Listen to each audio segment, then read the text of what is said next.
Dans l'idée de conflit, il y a l'idée qu'on est sur pied d'égalité, qu'il y a des torts partagés.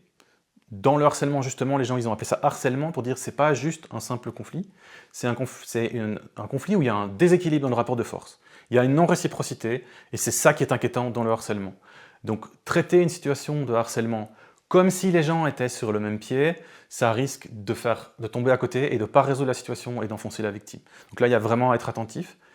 En plus des protagonistes directs, souvent dans le harcèlement, il y a des gens autour qui sont témoins, qui voient ce qui se passe, et ceux-là, ils sont importants à prendre aussi en compte dans la prise en charge. Pas juste se limiter aux personnes directement concernées, mais regarder si on ne doit pas aussi jouer sur la dynamique collective qui s'est installée.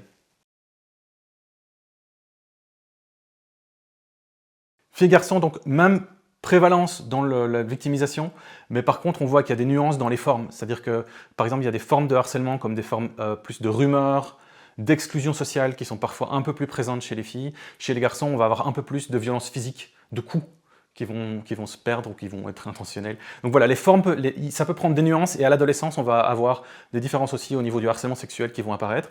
Mais quand on prend la globalité des agressions dont les gens sont victimes, on a un équilibre filles-garçons.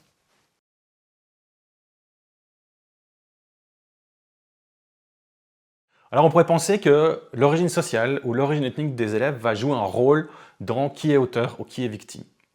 Parce qu'on a cette image, et d'ailleurs il y a d'autres problématiques qui sont vraiment liées à l'origine sociale. Par exemple, on sait qu'en fonction qu'on vient d'un milieu favorisé ou défavorisé, on a des risques différents dans la vie. Ce n'est pas le cas de harcèlement. Les données scientifiques disponibles, quand on regarde à travers toutes les études qui existent, montrent plutôt qu'en fait, ce n'est pas un critère très pertinent, ni pour les victimes, ni pour les auteurs, comme si on était dans une dynamique qui est plutôt liée à la socialisation entre pairs, donc entre élèves le plus souvent, et que ces dynamiques plus sociologiques d'inégalité sociale, etc., vont pas tellement jouer sur la prévalence du phénomène. Par contre, ce qui peut se passer, c'est que dans des événements de harcèlement, l'origine sociale ou ethnique des élèves soit utilisée comme marque de stigmatisation par les auteurs. Sur la marque des vêtements qu'on porte, est-ce qu'on est capable de s'acheter telle ou telle chose, sur la couleur de peau ou des choses comme ça. Donc c'est plutôt une utilisation par certains auteurs de caractéristiques extérieures qu'on peut observer que des résultats qui montrent qu'il y a une dynamique sociale qui serait différente en fonction de l'origine.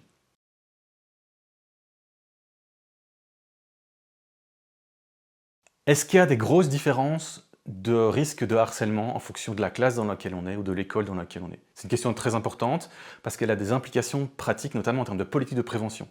Est-ce qu'il y a des écoles qu'on doit repérer comme étant particulièrement dangereuses, où il y a des problèmes beaucoup plus présents que d'autres, et des écoles qui seraient préservées? La réponse, elle est plutôt qu'il n'y a pas tellement de différence entre écoles. Les enquêtes de victimisation qu'on fait auprès des élèves pour essayer de comprendre ce qui leur arrive nous montrent qu'il y a peu de variations entre écoles. Il y a un peu plus de variations entre classes. Donc on n'a pas des écoles où il y a beaucoup de harcèlement, puis des écoles où il n'y a pas beaucoup de harcèlement. Globalement, c'est un peu la même chose entre les écoles.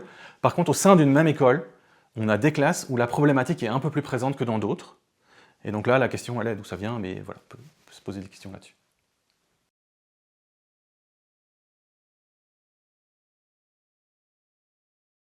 Donc qu'est-ce qu'on peut faire pour essayer de prévenir et comment est-ce qu'on peut expliquer qu'il y a des différences? Oui, il y a deux aspects sur lesquels les enseignants peuvent jouer. Le premier, c'est l'aspect préventif. Est-ce qu'ils réagissent quand il se passe des choses entre les élèves? Des élèves qui s'embêtent, même si ça ne dérange pas le cours. Donc est-ce qu'ils sont proactifs? Est-ce qu'ils ont une réaction consistante face à ce qui se passe entre les élèves? Est-ce qu'ils veillent en fait au grain, dans la qualité relationnelle des élèves, y compris de l'accueil des élèves, dans la qualité du climat de classe qu'ils essaient d'instaurer? Et puis il y a la prise en charge. Quand on voit vraiment qu'il y a quelque chose qui a dérapé, qu'est-ce qu'on fait? Comment est-ce qu'on réagit? Déjà, est-ce qu'on réagit? Ça peut paraître une évidence, on va se dire les adultes vont réagir, mais les élèves nous disent qu'il y a toute une série de situations de harcèlement où les adultes voient les choses et ne réagissent pas. Peut-être qu'ils sous-estiment, qu'ils n'ont pas vu tout ce qui s'était passé, mais ils ne réagissent pas. Donc ça, c'est déjà réagir. Et puis dans la réaction, il semble que notamment la prise en compte de la victime dans la réaction, mais aussi une intervention spécifique auprès des auteurs peut être intéressante. Ce qui pour l'instant on ne sait pas trop, c'est est-ce qu'il y a une réaction qui est meilleure que l'autre dans la façon de prendre en charge les situations. Ça c'est un peu, on n'a pas beaucoup de données là-dessus, mais ce que ça tend à nous dire, c'est qu'il y a plusieurs façons qui sont constructives de réagir, mais que ça dépend de la situation. Donc le message est plutôt ne bannissons pas, par exemple, la punition à l'avance, ne disons pas quand il y a un problème, il faut d'office réagir comme ci ou comme ça, ou utiliser telle méthode, mais plutôt ayons à nos dispositions différentes méthodes, et en fonction de la situation, sa gravité, depuis combien de temps ça dure, combien de personnes sont impliquées, est-ce que les gens sont prêts à reconnaître les faits ou pas, etc. Choisissons les outils qui nous paraissent les plus pertinents et vérifions que ça permet bien d'arrêter le harcèlement.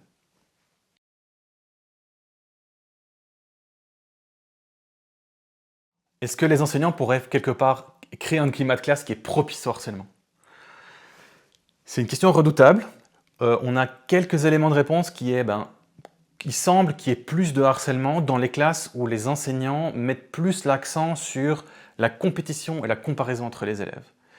Quand c'est vraiment, ok, l'excellence à tout prix, quitte à laisser tomber ou un peu écraser ceux qui s'en sortent pas, tant pis pour eux, toujours mettre en exemple, en avant les bons élèves, rendre publiques les notes pour vraiment montrer « Ah, il y en a qui sont bons, ouais, mais ça, c'est toi, par contre, ça va vraiment pas, etc. » Ça semble créer un environnement qui est plus propice à l'émergence du harcèlement. C'est-à-dire on est en fait dans une forme de rapport de force et de hiérarchisation des gens, et ça semble plus favorable pour que le harcèlement éclose.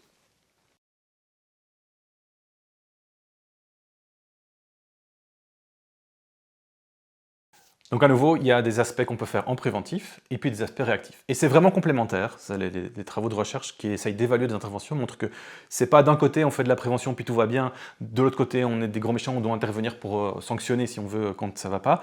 C'est très complémentaire, c'est-à-dire que la légitimité ou la crédibilité de ce qu'on va faire comme prévention, ça dépend aussi de notre capacité à traiter les situations quand elles apparaissent. Et donc même si on fait de la très bonne prévention, on n'est pas sûr qu'il ne va pas y avoir des problèmes et il faut être capable de dealer avec parce que c'est là que les jeunes vont nous tester. Est-ce que quand vraiment ça ne va pas, on est capable d'assurer leur sécurité? Au niveau préventif, éviter trop de comparaisons, de compétition, mettre trop l'accent là-dessus, réagir et soigner le climat de classe pour avoir quelque chose qui est déjà un climat plutôt accueillant pour les élèves, où l'enseignant est proactif et n'attend pas que les choses aillent trop loin pour intervenir.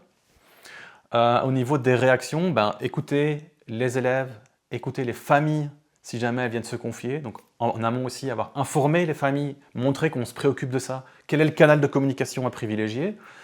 Être à l'écoute, pas pour dire tout de suite « Ah, vous venez me dire ça, c'est très très grave, je vous crois, cette personne-là est certainement un harceleur ou une harceleuse, on va faire quelque chose. » Mais juste être à l'écoute de la souffrance qui est exprimée et se dire qu'est-ce qu'on en fait. Récolter des informations et puis analyser la situation. Où est-ce qu'on en est? Quels seuils éventuellement ont été franchis en termes de gravité, en termes de durée? Combien de personnes sont concernées? Quelles seraient les voies d'action qui seraient les plus utiles à ce moment-là?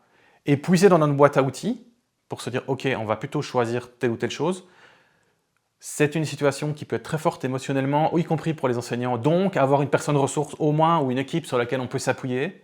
Pas foncer tête baissée en disant « Mon Dieu, quelqu'un m'a dit ça. » Je réagis tout de suite. Non, prendre le temps de la réflexion, prendre le temps de donner un coup de fil à quelqu'un, de prendre l'avis de quelqu'un, de discuter, etc. Et idéalement, avoir une idée de ce que la victime souhaite, quitte à pouvoir lui dire « Écoute, j'ai entendu que toi, ton souhait, c'était ça. Mais moi, comme adulte, avec tel mandat que j'ai dans l'institution d'éducation nationale, ça ne me paraît pas crédible. Je me sens obligé de faire ça. Donc, je te préviens et je le fais. » Et puis, comme je disais, choisir un cours d'action, sans hésiter à combiner différentes stratégies. Donc on peut à la fois utiliser la méthode des préoccupations partagées, par exemple, avec à un autre moment faire un peu d'accompagnement de la victime pour essayer de la soutenir et lui apprendre à réagir autrement. À d'autres moments, on va décider qu'en fait, il faudrait qu'il y ait une sanction parce qu'il faut marquer le coup, pas seulement pour la victime et les auteurs, mais aussi pour ceux qui sont témoins, qui sont autour. Voilà, donc essayer de choisir la bonne combinaison et puis pas se dire « Ah, ça y est, on a choisi la bonne recette, on a fait notre travail », mais essayer d'être vigilant et voir comment est-ce qu'on peut avoir de l'information pour savoir si ce qu'on a mis en place a vraiment eu les effets escomptés, c'est-à-dire qu'on a vraiment réussi à arrêter le harcèlement, parce que pour le bien-être et la santé mentale des gens qui sont concernés, c'est ça qui est vital, c'est que notre réaction, elle arrive à interrompre le harcèlement le plus vite possible.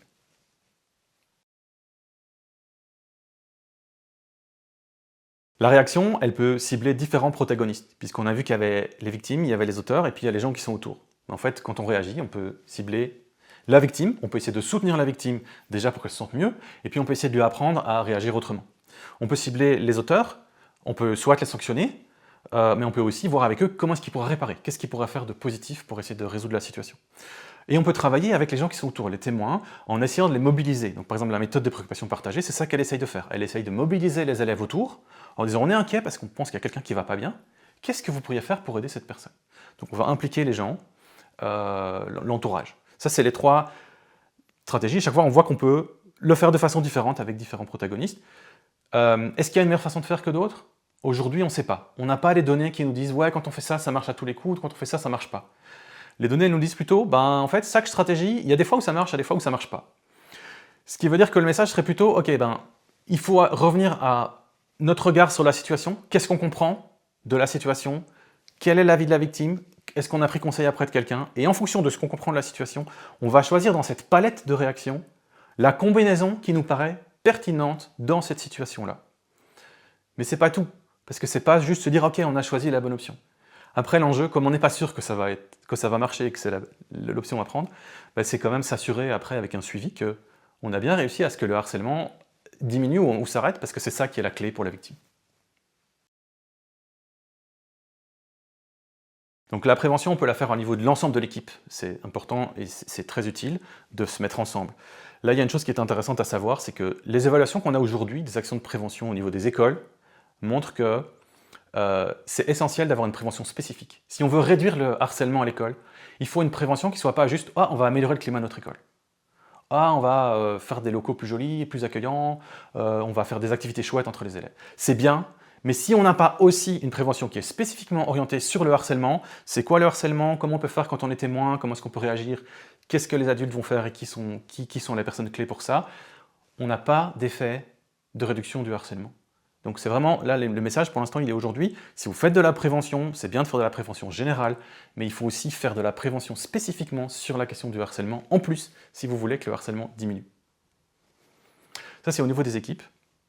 Si on veut travailler au niveau de la classe, on a déjà parlé tout à l'heure des attitudes de l'enseignant, pas trop mettre l'accent sur la compétition, la comparaison, être proactif par rapport à ce qui se passe entre les élèves, prendre soin des relations entre les élèves, même avant que ça dérange, avant que ça dégénère, que ça aille trop loin.